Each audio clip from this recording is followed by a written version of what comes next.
안녕하세요. 한 주간의 법조계 이슈와 소식을 한데 모아 전해드리는 로투데이 스페셜 신세아입니다. 이번 주에도 문신에 대한 불합리한 규제에 대해서 지속적으로 보도해드리고 있습니다. 그동안 문신을 의료행위로만 규정한 불합리한 법조항에 대해 모두 5번의 헌법소원이 제기됐는데요. 이에 대해 헌재는 해당 조항을 모두 기각했다고 합니다. 관련해서 지난 2일 헌재에 6번째 헌법소원 심판 청구서가 제출됐는데 저희 법률방송에서 해당 청구서를 단독 입수했습니다. 자세한 소식 전해드리겠습니다. 조국 법무부 장관 임명 후 온라인 여론전이 벌어지면서 말 그대로 실검 전쟁이 일어났는데요. 검색어로 보는 법조뉴스, 문재인 탄핵, 문재인 지지 두 키워드 얘기해보겠습니다. 그 외 법조계 다양한 소식들 이어서 전해드리겠습니다.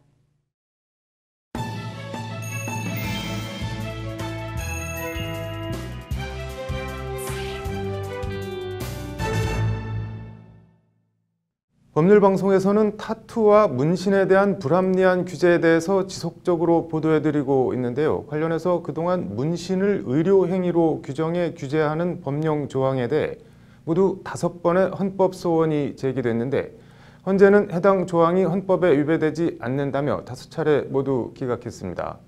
이런 가운데 지난 2일 헌재에 6번째 헌법소원 심판 청구서가 제출됐습니다. 문신 잔혹사 장한지 기자가 해당 헌법소원 심판 청구서를 단독 입수했습니다. 법률방송이 단독 입수한 헌법소원 심판 청구서입니다. 의료법 제27조와 보건범죄 단속에 관한 특별조치법 제5조 1호가 헌법에 위반된다면 낸 청구서입니다. 해당 조항은 의료인이 아니면 의료행위를 할 수 없다고 규정하고 있습니다. 무기 또는 2년 이상의 징역 및 100만 원 이상 1000만 원 이하 벌금형을 병과받게 되는 문신 규제와 처벌에 대한 근거 조항이 되는 법률입니다. 이에 청구서는 의료인이 아닌 자도 문신 시술을 업으로 행할 수 있도록 법률로 정하지 않은 것은 헌법에 위반된다는 결정을 청구한다고 청구 취지를 밝히고 있습니다. 현실은 이렇게 대부분의 문신을 의료인이 아닌 비의료인에게 요구하고 있는데 언제까지 이에 대해 관리 감독은 뒤로 한 채 범법자로 처벌하기는지 답답하기만 합니다. 청구서는 해당 법률 조항의 위헌성을 크게 3범주에서 지적하고 있습니다. 먼저 의료법 해당 조항이 적시하고 있는 의료행위가 죄형법정주의 명확성 원칙에 위배된다는 지적입니다. 명확성의 원칙은 무엇이 범죄이고 그에 따라 어떤 형벌이 부과되는지를 법률이 명확하게 규정해야 한다는 원칙을 말합니다. 이와 관련 문신사들의 소송 대리인은 의료행위가 추상적이거나 모호한 개념으로 이루어졌거나 그 적용 범위가 너무 광범위하고 포괄적이라고 지적했습니다. 의료행위 개념이 불명확한 경우에는 일반 국민이 법률에 의해 금지된 행위가 무엇인지 알 수 없기 때문에 죄형법정주의 원칙에 위배된다는 것이 소송 대리인의 설명입니다. 쉽게 말해 문신을 의료행위로 규정해서 문신사의 문신시술을 처벌하는 것은 의료행위라는 개념이 지나치게 추상적이고 모호한 데다 광범위해 문신사들의 헌법적 권리를 침해한다는 겁니다. 무조건 징역 2년 이상이에요. 근데 사실 우리나라 보시면 알겠지만 굉장히 많은 분들이 반영 시술을 하고 있잖아요. 그것도 병원이 아니라 일반 시술소에서. 지금 우리 범죄 구성 요건을 정하고 있는 의료행위의 범위가 굉장히 넓어진다는 거죠. 그때 명확성 원칙에 반한다는 거고요. 다른 하나는 문신사에 대한 처벌이 직업 선택의 자유를 침해한다는 주장입니다. 가벼운 눈썹 문신 등 반드시 의료인이 수행해야 할 필요가 없는 행위까지 전부 의료인에게 독점시키는 것은 문신사들의 직업 선택의 자유를 지나치게 침해해 과잉금지 원칙에 위배된다는 겁니다. 현재 우리나라에서 한 번이라도 문신이나 타투를 받은 사람은 1,300만 명에 달하는 것으로 추산됩니다. 수요와 공급에 따라 의료인들이 전부 문신을 감당할 수 없어서 자연적으로 문신사들이 문신 시술을 담당하게 됐는데 이를 일률적으로 징역 2년 이상으로 처벌하는 건 도저히 수인하기 어려운 기본권 제한이라는 주장입니다. 문신사 하시는 분들 그냥 생계형입니다. 생계를 위해서 그걸 할 수밖에 없는 상황이거든요. 하지만 이 처벌 규정 때문에 법원도 사실 이게 의료행위가 안 된다고 심정적으로는 굉장히 동조를 하고 있는 상황이기 때문에 처벌이 과하잖아요. 2년 이상이니까. 마지막으로 문신 시술 자격 및 요건을 법률로 정하지 않은 것은 국가가 할 일을 다하지 않은 진정 입법 보자기로서 헌법에 위배된다는 주장입니다. 입법 보장이란 헌법상 기본권 보장을 위해 국가가 입법 의무가 있음에도 그 의무를 이행하지 않거나 불완전하게 이행하는 것을 말합니다. 쉽게 말해 문신을 직업으로 할 수 있는 자격이나 요건을 법으로 정해주면 합법적으로 문신 시술을 할 수 있는데 관련 법을 제정하지 않고 무작정 처벌만 하는 것은 국가의 직무유기라는 지적입니다. 문신기술이 발달하자는 그때 시점에 대법원이 문신 행위는 의료행위다 라고 판단을 했고 그 판단이 30년이 지난 지금까지 이어져 오고 있는 거죠. 40년이 지났군요, 거의. 문신사 자격증은 별도 더 가지고 문신사를 합법적으로 의사면허가 없어도 문신 행위를 할 수 있도록 하는 그러한 입법을 해야 한다는 거죠. 실제 헌법재판소는 대법원 판결에 기초해 지난 1988년부터 2017년까지 모두 5차례에 걸쳐 청구된 문신 시술행위 처벌에 대한 위헌 심판 청구를 모두 받아들이지 않았습니다. 문신 시술행위는 법률의 해석 적용상의 문제로서 이에 대한 판단은 법원 고유의 권한이므로 헌법재판소가 판단할 문제가 아니라는 게 헌재의 판단입니다. 더 이상 수십 년 전 기준과 잣대로 문신이나 타투를 바라보지 말고 변화하고 발전한 사회 현실에 맞게 문신을 합법화해달라는 것이 문신사들의 요구입니다. 우리 문신사법이 제정되고 그래서 여러분들이 국민 보건과 안전을 확보한 상태에서 문신업을 할 수 있게 해달라고 하는 게 우리의 주장입니다. 지금 저희는 범법자로 만드는 이 상태를 개선하고 입법 보좌기 사유를 포함한 문신 처벌 조항에 대한 6번째 헌법 소원 심판 청구. 문신사와 타투이스트 35만 명 시대 그리고 국민 4명 가운데 1명은 눈썹 문신을 포함해 한 번 이상 문신이나 타투 경험이 있는 이 시대에 헌재가 이번엔 어떤 결정을 내릴지 주목됩니다. 법률방송 장한지입니다.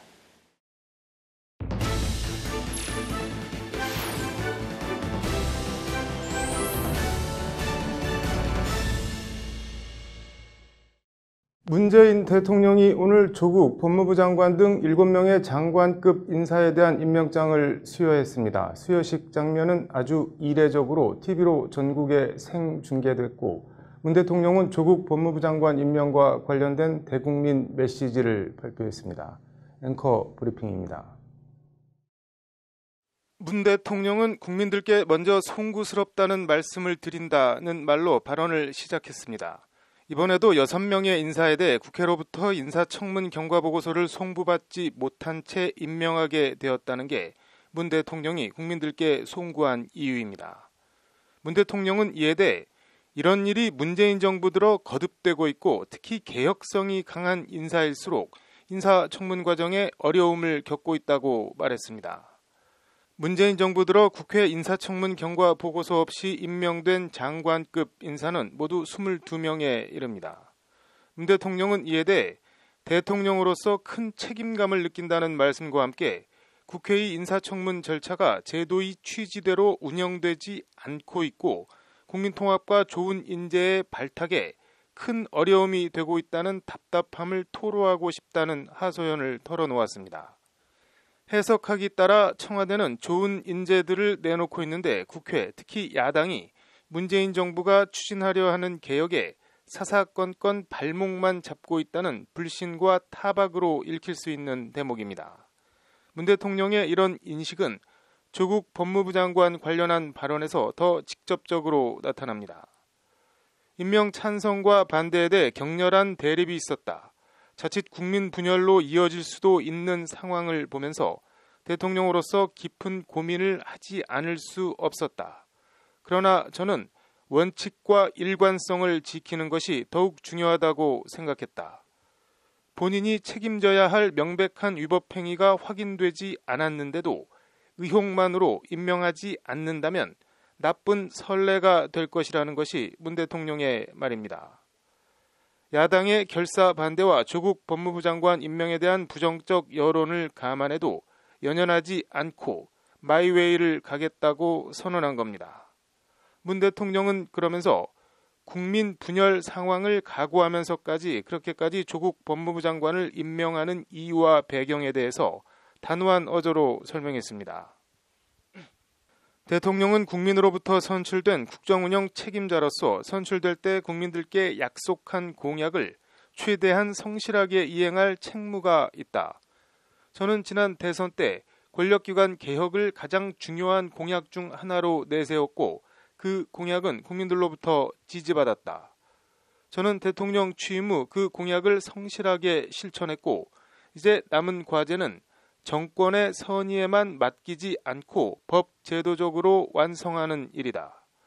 저는 저를 보좌하며 저와 함께 권력기관 개혁을 위해 매진했고 성과를 보여준 조국 장관에게 그 마무리를 맡기고자 한다. 그 의지가 좌초되어서는 안 된다는 게 문 대통령의 말입니다. 권력기관 개혁, 그 의지가 좌초되어선 안 된다는 문 대통령의 워딩. 조국 장관 임명을 둘러싼 청와대와 문재인 대통령이 처한 입장과 상황을 압축적으로 보여주는 표현 아닌가 합니다. 정치 지형과 상황을 놓고 보면 지금 읍참마속의 심정으로 조국을 내어줘도 청와대와 여권이 얻을 수 있는 것은 사실상 아무것도 없습니다. 검찰 개혁은 좌초될 것이고 국정운영 동력은 상실될 것이고 청와대는 전국의 주도권을 국회, 야당에 내주고 끌려다니게 될 것입니다. 기호지세, 일단 호랑이 등에 올라탄 이상 내리는 순간 먹힙니다. 끝까지 갈 수밖에 없는 형국 아닌가 합니다. 법무부 장관이 되면 이미 기소된 조국 장관 부인 등 가족 의혹 수사가 공정하게 되겠냐는 일각의 지적에 대해서도 문 대통령은 검찰은 이미 엄정한 수사 의지를 행동을 통해 의심할 여지 없이 분명하게 보여주었다고 싸늘하게 말했습니다. 문 대통령은 그러면서 검찰은 검찰이 해야 할 일을 하고 장관은 장관이 해야 할 일을 해 나간다면 그 역시 권력기관의 개혁과 민주주의의 발전을 분명하게 보여주는 일이 될 것이라고 말했습니다. 조국 가족을 수사를 하든 뭘 하든 검찰은 개혁하겠다는 검찰개혁에 대한 딱딱한 의지가 읽히는 대목입니다. 여기엔 참여정부 민정수석으로서 검찰개혁을 완수하지 못하고 끝내 노무현의 죽음을 목도한 기억이 데자뷰처럼 겹쳐졌을 거라 생각합니다. 조국 장관은 오후 열린 취임식에서 여러 논란과 검찰 수사에 대해 허물을 안고 갈 것이라며 되돌릴 수 없는 검찰개혁을 완수할 것이라고 강조했습니다. 강론에선 그동안 법무부는 검찰의 논리와 인적 네트워크로 움직여왔다며 법무부의 검찰에 대한 적절한 인사권 행사, 검찰개혁의 법제화, 수사 통제 등 법무부의 감독 기능을 실질화할 것이라고 말했습니다. 조국 장관 취임식에 서울대법대 선배 윤석열 검찰총장은 참석하지 않았습니다. 지금까지 전개된 여러 상황과 맥락을 감안할 때 청와대와 조국 법무부 장관과 윤석열 총장의 검찰은 돌아올 수 없는 다리를 건넜다는 게 중론입니다. 검찰과 조국 어느 한쪽이 부러져야 끝이 나는 승부가 시작됐습니다. 앵커 브리핑이었습니다. 조국 법무부 장관 임명 소식이 전해진 뒤 윤석열 검찰총장이 대검 간부들에게 나는 정치에는 하나도 관심이 없다며 검찰의 정치적 중립을 강조한 것으로 전해졌습니다. 앵커 브리핑입니다. 해당 발언은 윤석열 총장이 어제 대검 구내식당에서 간부들과 점심을 함께하며 나온 말로 알려졌습니다. 나는 정치에는 관심이 하나도 없다며 특히 검사가 정치적으로 편향된 것은 부패한 것과 같다. 중립성을 지키면서 본분에 맞는 일을 하면 된다고 강조한 것으로 전해졌습니다. 원론적으로는 문장만 놓고 보면 하나도 틀린 말이 없습니다. 검찰과 검찰총장을 지휘하는 법무부 장관의 부인 등 일가족이 검찰 조사를 받고 있는 조국 장관이 임명되는 데 대해 동요하지 말고 원칙대로 하면 된다는 점을 강조한 것으로 풀이됩니다. 대검도 조 장관 임명과 가족에 대한 수사에 대해 일정대로 법과 원칙대로 진행할 것이라며 맡고 있는 일을 제대로 하는 게 중요하고 장관 임명 여부에 수사가 영향을 받아선 안 된다는 원론적인 입장을 밝혔습니다. 윤석열 총장은 본인은 정치에는 관심이 하나도 없다고 밝혔지만 이미 본인 스스로 그리고 검찰이 정치에 깊숙이 연계됐음을 잘 모르는 것 같습니다. 아니면 모르는 척 하는 건지도 모르겠습니다. 조국 장관 논란과 의혹에 대한 자유한국당 등의 고소고발 사건들은 애초 통상의 절차대로 고소고발 사건을 담당하는 서울중앙지검 형사 1부에 배당됐습니다. 이를 자칭 타칭 검찰 최정예라는 서울중앙지검 특수부에 재배당했습니다. 그리고 최순실 국정농단 사건 수사 인력을 넘어서는 화력을 조국 가족 수사에 투입했습니다. 30곳 넘는 곳이 압수수색을 당해 이른바 탈탈 털렸고 관련자들 소환 조사가 이어지고 있고 앞으로 얼마나 더 털릴지 알 수 없습니다. 조국 장관에 대한 국회 인사청문회가 열리는 날 밤 조국 장관의 부인 정경심 교수를 단 한 번도 직접 조사하지 않고 동양대 총장 표창장 위조 사문서 위조 혐의로 전격 기소했습니다. 표창장에 찍힌 날짜 2012년 9월 7일을 기준으로 공소시효 만료가 도래해 부득불 어쩔 수 없다는 게 검찰 입장이지만 꼭 그렇게 볼 수도 없습니다. 사문서 위조는 그 자체가 범죄긴 하지만 왜 위조했는지, 즉 뭐에 쓰려고 위조했는지가 핵심입니다. 그래서 통상 사문서 위조는 동행사라는 혐의와 함께 기소됩니다. 검찰이나 세간의 의심대로 조국 장관 딸의 부산대 의전원 입시에 제출하기 위해 위조했다면 2014년 6월에 원서를 접수한 만큼 공소시효가 2년 가까이 더 남아 있습니다. 그래서 조국 장관 부인에 대한 기소는 임명을 앞두고 조국을 흠집내 낙마시키려는 의도로 볼 수밖에 없다는 여권의 의심과 비판이 나오는 배경입니다. 인사청문회 말미 자유한국당 의원들이 부인이 기소를 당해 피고인 신분이 돼도 장관에 취임할 거냐는 식으로 집중 질의한 점도 검찰이 정치를 하고 있다는 심증을 더욱 굳게 합니다. 무엇보다 일련의 수사 과정에서 그리고 문재인 대통령의 임명을 앞두고 조국 장관 부인 정경심 교수의 연구실 PC에서 정 교수 본인의 해명에 따르면 본인도 있는지 인지하지 못하고 있던 동양대 총장 직인이 발견됐다는 보도가 특정 언론을 통해 단독이라고 보도된 점, 발견의 주체는 당연히 검찰입니다. 이런 식으로 검찰이 아니면 알 수 없는 수사 자료나 내용들이 지속적으로 언론을 통해 보도된 점을 윤석열 총장은 뭘로 생각할지 궁금합니다. 검찰 수사, 윤 총장 표현대로 본분에 맞는 일을 하는 거겠지만 종래엔 그게 다 정치입니다. 비근한 예로 오늘 하루 종일 온라인을 뜨겁게 달군 나경원 자유한국당 원내대표의 아들 논문 논란을 들어보겠습니다. 나 원내대표의 아들이 고등학생이던 2015년 미국에서 열린 세계적 권위 학술회의 때 발표된 간단한 논문 형식의 의공학 포스터 제1저자에 이름을 올렸다는 내용입니다. 해당 포스터 교신 저자인 서울대 교수가 평소 친분이 있던 나 원내대표가 도와줄 수 있겠냐라고 연락을 해와서 나 원내대표 아들을 인턴으로 참여시켜 제1저자로 이름을 올려줬다고 언론 인터뷰를 통해 밝힌 겁니다. 해당 연구에 등재된 사람들은 모두 서울대 의공학과 소속으로 고교생 연구자는 나 원내대표 아들이 유일합니다. 나 원내대표 아들은 이듬해 예일대 화학과에 입학했습니다. 얼개만 놓고 보면 조국 장관 딸 의전원 입학 논란과 크게 다를 게 없습니다. 극단적으로 말하면 이것도 수십 군데 압색해서 먼지 털듯 털지 아예 손도 안 대고 넘어갈지는 온전히 수사권과 기소권을 틀어쥐고 있는 검찰의 선택입니다. 그리고 어느 쪽을 선택하든 그것 자체가 정치입니다. 그래서 정치에 아무 관심 없다는 윤석열 총장의 발언은 무슨 뜻인지는 알지만 검찰 전체를 놓고 보면 허망하기 그지없습니다. 당장 검찰은 오늘 패스트트랙 고소 고발 사건을 수사하고 있는 영등포경찰서에 대한 수사 지휘권을 행사해 사건 일체를 서울 남부지검으로 넘겨받았습니다. 총 111명이 수사 대상에 오른 가운데 절반 넘는 59명이 자유한국당 의원들입니다. 국회 선진화법에 따르면 500만 원 이상 벌금형은 의원직 상실에 5년 이상 피선거권 박탈, 징역형 집행유예의 경우엔 10년간 피선거권을 박탈당합니다. 검찰이 그야말로 자유한국당의 목줄을 쥐게 된 겁니다. 이와 관련 검사 출신인 홍준표 자유한국당 전 대표는 자신의 페이스북에 윤석열 검찰의 노림수는 조국 장관 하나를 미끼로 야당 의원들 수십 명을 보내버리겠다는 것이라고 적었습니다. 검찰의 노림수는 살아있는 권력도 수사하고 야당도 괴멸시키겠다는 것이다. 현직 법무장관을 강제 수사하는 공명정대하다는 검찰이 야당 국회의원도 수사를 하겠다는데 국민들에게 야당 탄압이라고 주장할 수 있겠나?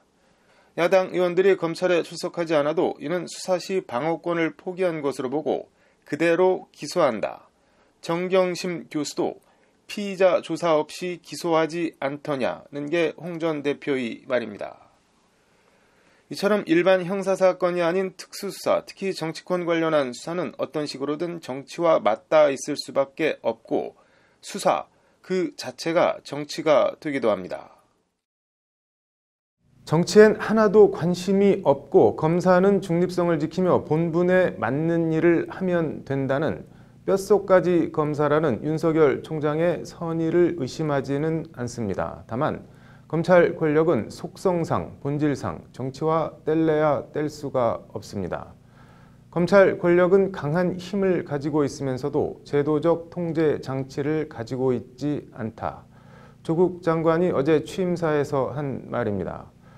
수사라는 이름으로 어떤 통제도 없이 검찰 스스로 모든 걸 결정하고 좌지우지할 수 있는 선출되지 않은 권력, 그런 검찰 권력을 제도적이고 민주적으로 통제할 수 있도록 하는 것, 그게 검찰개혁 요체 아닐까 합니다.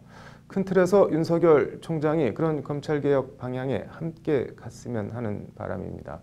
앵커 브리핑이었습니다. 네, 검색어로 보는 법조 뉴스. 오늘은 문재인 탄핵, 문재인 지지 두 키워드 얘기해 보겠습니다.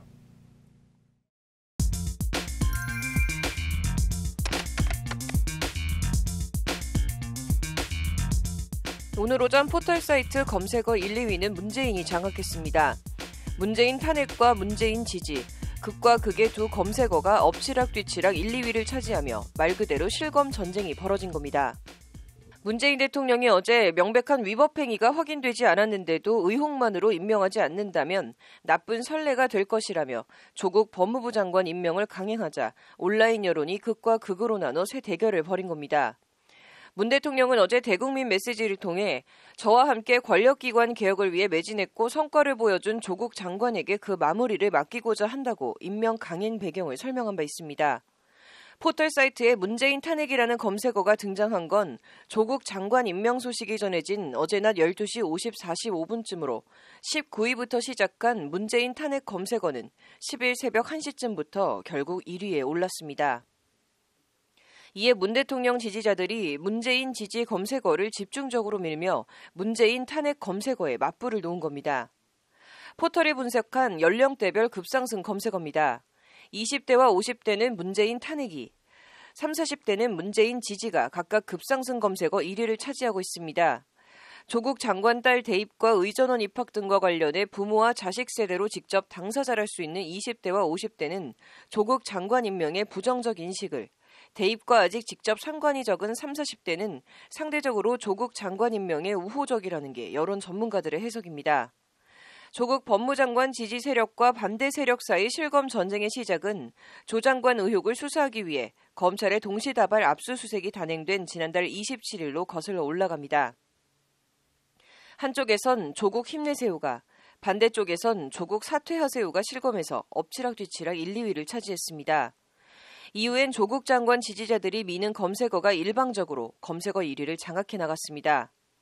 보고 있다 정치검찰, 근조 한국언론, 한국기자 질문 수준, 정치검찰 아웃, 보고 싶다 청문회, 나경원 자녀 의혹 같은 검색어들이 그것들입니다. 사용량이 적은 새벽 시간대를 집중 공략하는 이른바 올빼미 수법 등 이런 인위적인 실검 순위 부양은 특정 집단이 자신들의 주장을 다수 여론인 것처럼 보이기 위해 단시간에 조직적으로 검색어를 밀어 올린다는 점에서 여론 조작이라는 비판이 제기되기도 합니다.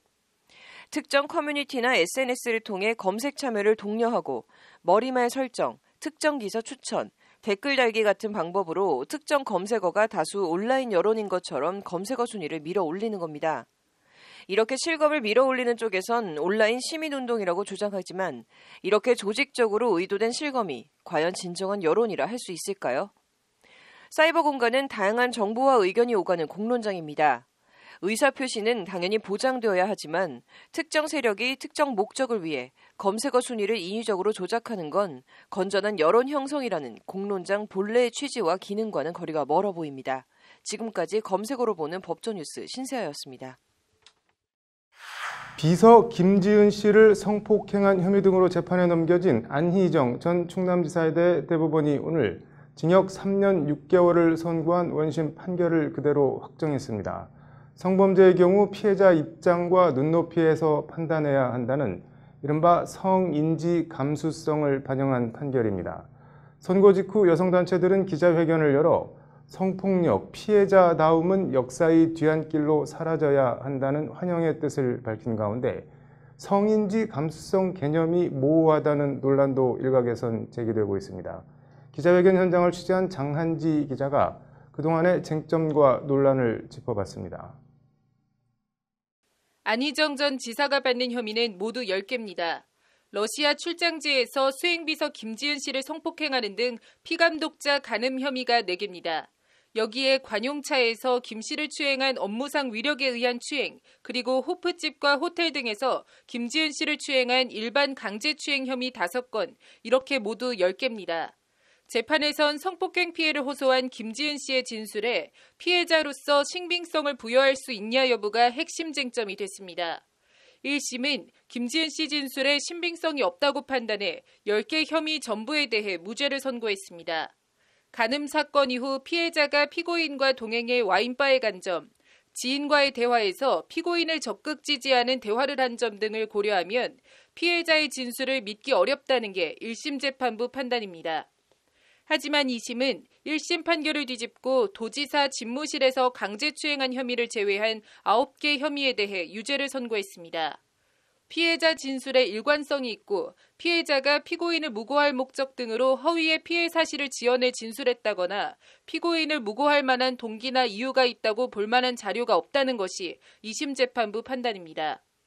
이에 2심은 안 전 지사에 대해 징역 3년 6개월을 선고했고 대법원은 오늘 2심 판결에 법리를 오해한 잘못이 없다며 징역 3년 6개월형을 그대로 확정했습니다. 대법원은 특히 허위로 피고인에게 불리한 진술을 할 만한 동기나 이유가 분명하게 드러나지 않는 이상 그 진술의 신빙성을 특별한 이유 없이 함부로 배척해서는 안 된다고 강조했습니다. 이른바 피해자답지 않은 행실을 이유로 성범죄 피해자 진술의 신빙성을 기각하면 안 된다는 점을 명확히 한 판결입니다.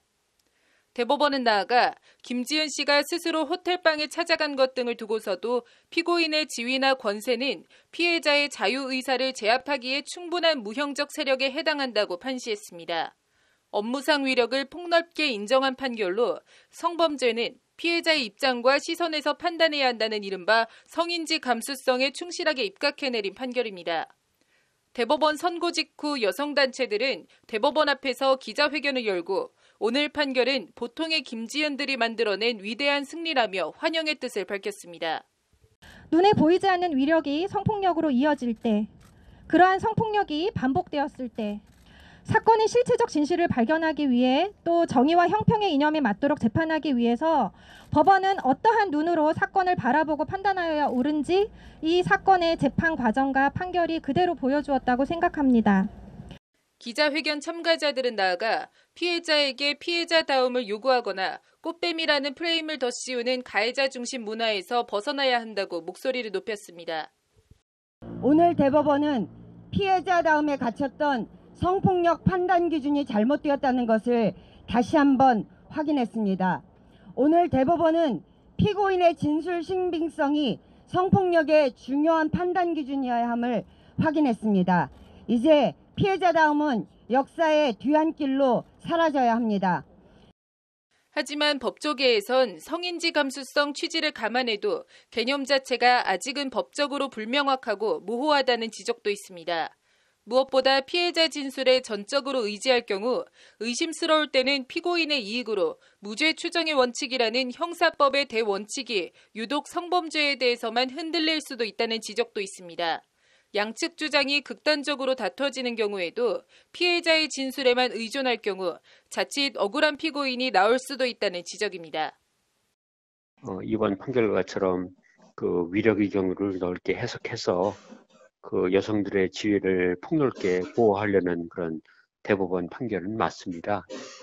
다만 그 위력이 있었는지가 좀 극단적으로 다투지는 경우에 그 피해자의 진술에만 의거해서 좀 무리한 판결을 내렸을 때 좀 억울하게 처벌을 받는 남성들이 생길 수 있어서 그것이 좀 우려됩니다. 앞서 안희정 전 지사 부인 민주원 씨가 하급심 재판 과정에 김지은 씨에 대해 성폭행이 아니라 불륜이라고 공개적으로 주장한 것도 이런 지적과 맞닿아 있습니다. 김지은 씨는 오늘 대법원 판결에 대해 앞으로 세상 곳곳에서 숨죽여 살고 있는 성폭력 피해자분들의 곁에 서겠다고 말했습니다. 여러 논란과 반론이 있음에도 성범죄 재판에 있어 성인지 감수성이 법원 판결 경향으로 확립될 거라는 데엔 이견이 없어 보입니다. 오늘 대법원 판결을 계기로 다소 모호한 성인지 감수성 개념을 법리적으로 구체적으로 정립할 필요가 있어 보입니다. 법률방송 장한지입니다. 우리나라의 반도체와 디스플레이 산업을 겨냥한 일본의 지난 7월 수출 제한 조치에 대해 우리 정부가 세계무역기구 WTO 제소라는 칼을 빼들었습니다. 핵심 쟁점과 향후 전망 등을 짚어봤습니다. 로투데이 현장, 오늘은 유명희 산업자원부 통상교섭본부장이 WTO 제소 관련 브리핑을 한 서울 세종로 정부 서울청사로 가보겠습니다. 장한지 기자입니다.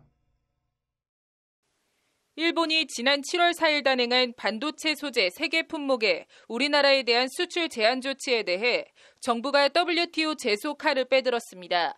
유명희 통상교섭본부장은 분명한 어조로 일본의 수출 제한 조치는 명백히 WTO 자유무역 원칙에 어긋난다며 이같이 밝혔습니다. 이번 수출 제한 조치는 우리 대법원 강제징용 판결과 관련한 정치적 동기로 이뤄진 것으로 국제법을 위반한 차별이라는 설명입니다. 일본의 조치는 세계 경제에도 커다란 불확실성과 불안을 초래하고 있습니다. 아울러 일본은 아무런 사전 예고나 통보 없이 조치를 발표한 후 3일 만에 전격적으로 시행함으로써 이웃나라에 대한 최소한의 배려도 보여주지 않았음은 물론 절차적 정당성도 무시하였습니다. 일단 WTO 제소 절차는 스위스 제네바에 위치한 WTO 사무국과 주 제네바 일본 대사관의 양자 협의 요청서안을 접수하면 개시됩니다. 요청서엔 제소 근거로 크게 3가지가 적시됩니다. 먼저 관세 및 무역에 관한 일반협정 제1조 최애국 대우 의무 위반입니다.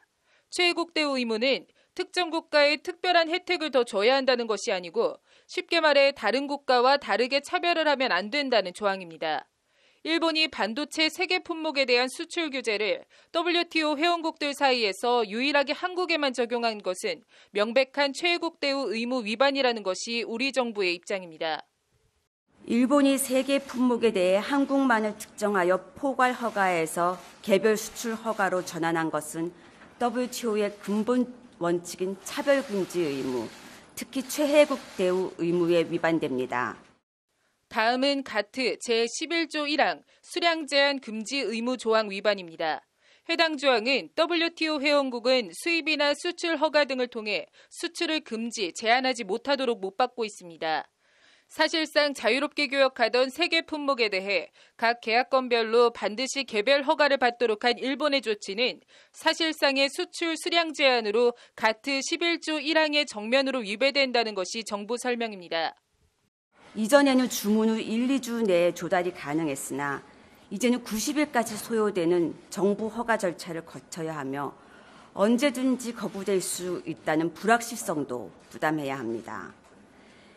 일본의 7월 4일 조치 이후 2달이 지난 현 시점에서도 단지 3건만이 허가되었습니다. 마지막 3번째는 가트 제10조 제3항 무역규칙의 일관, 공정, 합리적 시행 의무 위반입니다. 해당 조항은 수출 규칙을 일관적이고 공평하고 합리적인 방식으로 운영하도록 한 규정입니다. 일본의 수출 제한 조치는 공평 합리화와는 거리가 먼 우리 대법원 강제징용 배상 판결에 대한 정치 보복 차원에서 이뤄진 것이라는 우리 정부의 확고하고도 일관된 주장입니다. 일본의 조치는 정치적인 이유로 교역을 자의적으로 제한하는 것으로서 무역 규정을 일관되고 공정하고 합리적으로 운영해야 하는 의무에도 저촉됩니다. 일본 정부는 자국의 수출 제한 조치가 국가 안보 차원에서 이뤄진 것으로서 가트나 국제법 위반이 아니라고 주장하고 있습니다. 관련해서 일본 경제산업성은 오늘 WTO 제소에 대해 일본 정부의 조치는 WTO 규칙 위반이 아니다. 지금까지 설명해온 대로다라며 철회의 뜻이 없음을 다시 분명히 했습니다. 이제 공은 사실상 WTO로 넘어간 가운데 국제통상 전문가는 실질적이고도 구체적인 피해 입증이 중요하다고 강조합니다.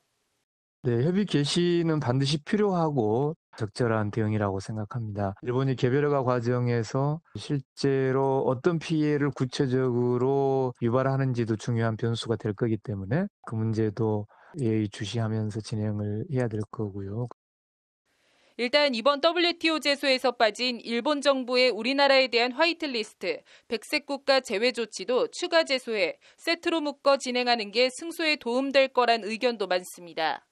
일본이 우리를 백색 국가 제외한 것도 저는 같이 제소 협의 대상으로 하는 게 어떨까 그런 생각을 가지고 있습니다. 적어도 WTO 차원에서는 우리가 어떤 압도적 우위를 유지하는 것이 필요하다고. 이와 관련 유명희 통합교섭본부장은 모든 가능성을 열어두고 대응 방안을 검토하고 있다고 말해 추가 제소 가능성도 열어뒀습니다. 다만 역으로 우리나라가 일본을 백색 국가에서 제외하는 것은 WTO 제소와 관련해선 도움이 안 될 거라는 의견이 지배적입니다. WTO 패널 재판 마무리까지는 최소 1년 이상, 상소할 경우 2-3년 넘게 걸릴 수도 있습니다. 경제대국 일본을 상대로 한 지난한, 하지만 반드시 이겨야 하는 WTO판 경제전쟁이 시작됐습니다. 법률방송 장한지입니다.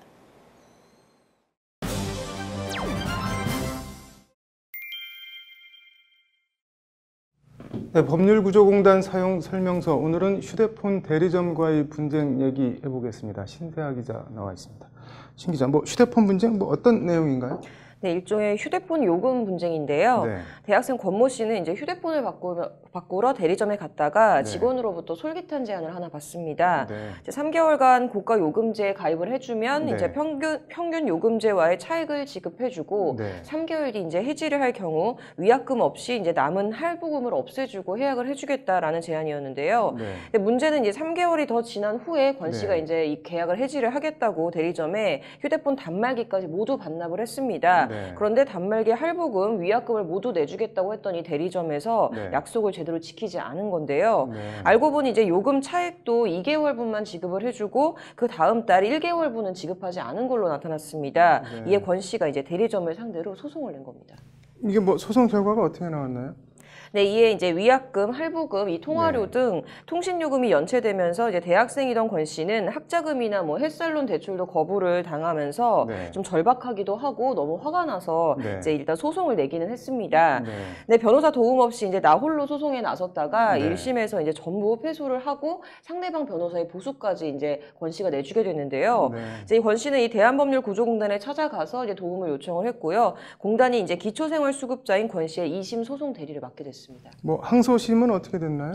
공단은 일단 1심에서 권 씨가 달라고 주장했던 항목 중에서 이제 실제 사용한 통화료는 제외하고 단말기 할부금, 위약금, 그리고 고가 요금제와 평균 요금제 사이 차액 이 세 가지를 받아내는 데 집중을 했습니다. 네. 그리고 관련 계약 내용을 이제 법적으로 재판부에 차근차근 따져서 이제 필요한 화해 권고 결정을 이끌어냈습니다. 어떻게 보면 싱거운 재판인데 1심에서는 왜 전부 패소한 건가요?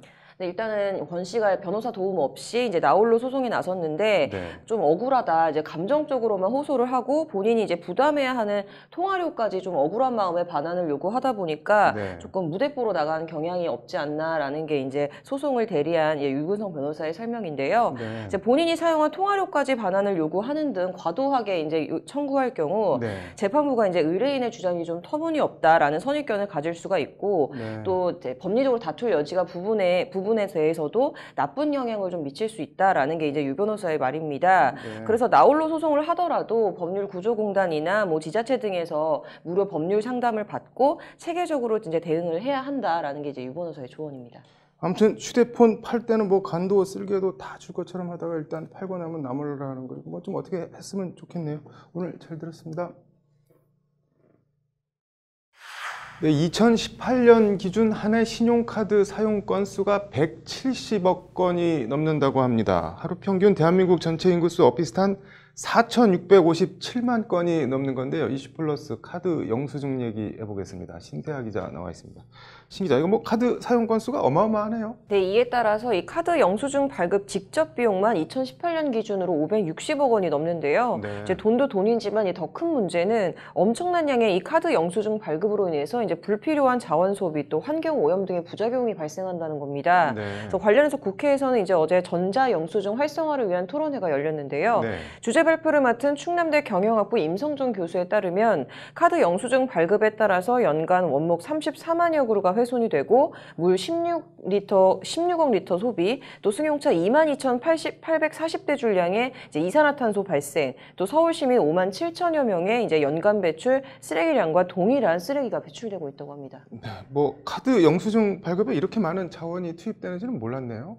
네, 근데 또 이게 다가 아닙니다. 네. 영수증에 쓰이는 종이를 이른바 가멸지라고 하는데요. 네. 이 가멸지는 이제 종이지만 재활용도 안 되고 거의 대부분 이제 수입에 의존을 하고 있습니다. 네. 그래서 이 수입 비용도 연간 3천억 원을 넘는다고 하는데요. 네. 영수증 직접 발급 비용 560억 원의 5배에서 6배 규모로 이제 말 그대로 이제 배보다 배꼽이 더 큰 경우이고요. 네. 이제 나아가서 이 비스페놀 A 같은 이 환경 호르몬 유출 등 환경 그리고 건강 문제도 아울러 이제 유발이 되고 있는 겁니다. 네. 그래서 비스페놀 A는 이제 번식력 저하, 뭐 안구, 피부, 또 알레르기 반응, 또 호흡기 장애 등을 이제 유발할 수 있는 물질인데요. 네. 이제 유럽의 경우에는 내년 1월부터 이 가멸지 코팅 물질인 비스페놀 A에 대한 규제 조치를 시행할 예정입니다.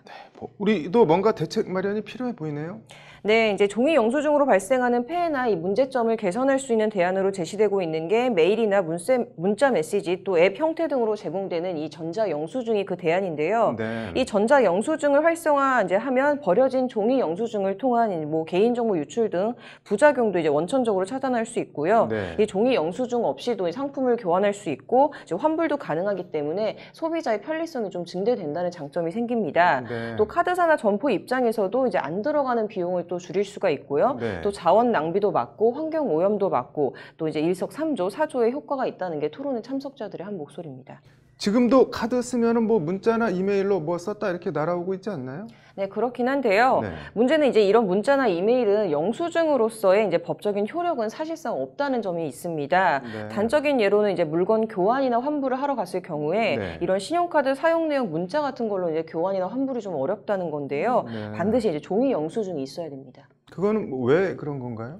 일단은 이제 현재 국내에는 스타벅스, 뭐 이마트, 네. 올리브영, 다이소 같은 이제 일부 유통업체들에서만 이제 전자 영수증을 시범적으로 발급하고 있기도 하고요. 네. 뭐 이동통신사나 카카오페이 등 IT 업체 사업자들도 전자 영수증 사업을 추진 중에 있기는 합니다. 네. 근데 문제는 전자 영수증의 법적인 지위가 좀 모호하다는 점인데요. 네. 이제 우리 세법에는 영수증의 형태와 관련해서 전자 영수증이 명시돼 있지 않아서 법적 근거가 미약하다는 것이 이제 임 교수의 지적입니다. 네. 이 뭐 결론은 그럼 뭐 법적인 근거를 마련해줘야 된다 뭐 이런 건가요? 네, 그렇습니다. 전자 영수증의 법적인 지위를 좀 분명히 해줘야 된다라는 지적인데요. 네. 임성정 교수는 이제 현행 부가세법 36조 1항에 전자적 방법에 의해서 발급하는 것을 전자 영수증이라고 한다라는 문구를 좀 추가를 해줘야 된다라는 걸 대안으로 제시를 했습니다. 네. 그래서 임 교수는 나아가서 이 전자 영수증 발행을 신용카드에만 한정할 게 아니라 네. 뭐 현금 또 포인트, 페이, 뭐 쿠폰 같은 이런 다른 또 결제 방식 등에 대한 전자 영수증 보급도 필요하다는 의견을 내놨습니다. 네. 뭐 토론에서는 어떤 말들이 더 나왔나요?